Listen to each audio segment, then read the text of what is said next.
So I'm going to be looking at this 1998 interview of J.K. Rowling and just assessing whether or not she is actually an INFJ or if she's an INFP or some other type. My circumstances then were that I was a single parent, recently divorced, not working, very, very broke, and determined to finish the book because I was about to start training as a teacher. And I knew that I would have no time at all to write. So it was a self-imposed deadline. I just wanted to finish this book and just try and get it published. Okay, so first off the bat, you could see that there's this sense of urgency, right? And she's also very matter of fact, right? She just says it how it is, says it plainly, and you can see that she's very focused and determined, right? So I would say this is an indication of SE or extroverted sensing. Right, again, urgent, get up and go, not going to sit around and wait for something to happen, right, she's taking action, self-imposed deadline, just do it. Okay, so had Harry Potter existed in your head for some time before? Harry Potter came to me on a train in 1990. I was sitting just staring out of the window and the idea just fell out of nowhere. It was the purest stroke of inspiration I've ever had in my life. And I've been writing about him ever since. Literally, I have boxes, loads of stuff on him that has travelled with me to Portugal, where I was working before Edinburgh, back to Edinburgh, slowly growing and growing. But it was in Edinburgh that I actually kind of carved a book out of that massive material. Okay, but... Right, so this is when she talks about having her big idea, right?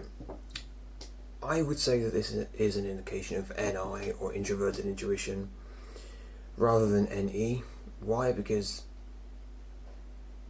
for an NE user, ideas are a dime a dozen, right? Everyone has loads of ideas. I sort of play around with lots of ideas and mix and match and whatever, discard them, whatever. She's talking about this very profound idea, right, that came to her at a distinct moment in time. I had never thought of myself as a children's writer. Everything I'd written up to then had been geared towards adults, though I'd never tried to get any of it published. So it chose me rather than me choosing it. I never sat down and thought, all right, let's try and write for children now. It was just plainly a story that was going to appeal to children. Again, it seems like it chose me. So themes of fate or destiny, right? The idea, it fell out of the sky and it chose me. Again, it seems consistent with her being NI. Do you just write it, or is it planned in your head? You structure it, or what? Sometimes it's sort of a day of pure indulgence. I sit down and just let myself write. But normally that means you're going to hit about 1.5 good ideas and the rest will be rubbish. It's normally very, very, very finely planned. What I'm going to do that day even. I make meticulous plans in advance. And I bore children rotten when I meet them by saying, yes, your teachers are right, plan it. You will never write anything as good if you just sit down and just ramble. So, sorry to be so depressing on that one. Alright, so you can see that she's a bit of a control freak. She has to know exactly what she's writing, on what day, and does not like deviating from that. So to me that would indicate strong sensing and low intuition. Right? She doesn't like going off script, or as she likes to call it, self-indulgent rambling. She's a caricature of what I was at 11.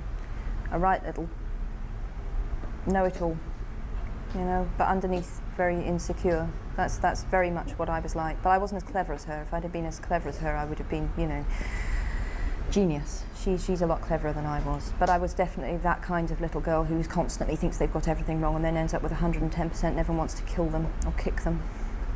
That's curious in reading. Okay, so now you can see that she's just speaking honestly and plainly, and she's opening up about herself in a very candid way, right? There's no like theatricism, it's just sort of plain, candid, just authentic self-expression, right? Which I would say indicates introverted feeling. How difficult was it to get it published? It seemed difficult at the time, but I think now that I probably had a very easy time of it. It was turned down by 3 publishers before Bloomsbury, which actually isn't that many at all. But one of them kept me hanging around for about a year, saying we might, we don't know, and that was bad for my nerves, and it made it feel far more difficult than it probably was. I was very lucky. I got the second agent I approached took me on. So that was the big break. That was the biggest break, that I was taken on by a very good agent, Christopher Little, and it was then up to him to take it round to publishers, which again saves your nerves. I wasn't the one who had it thumping back onto my doormat every morning.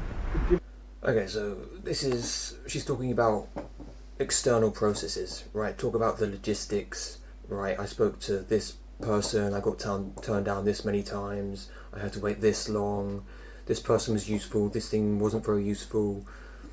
You can see that she's very clearly not TE polar, right, which INFJs are. And then you can see that she talks about how it made her feel, right? So there was this process, it made me feel this way. So you can see she's TE, FI. I got my agent.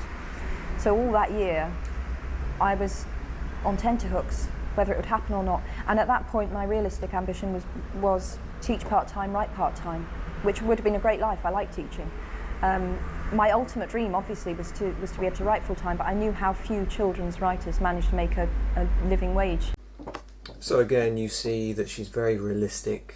You can see that she's firm and concrete in her language. My ultimate aim. She's not some head in the clouds intuitive like, INFJ or INFP. She's actually very grounded and realistic. I think that she's an ISFP. Even though, I don't know, I think she's an ISFP. She's very keenly attuned to her own feelings. She's very authentic in her expression.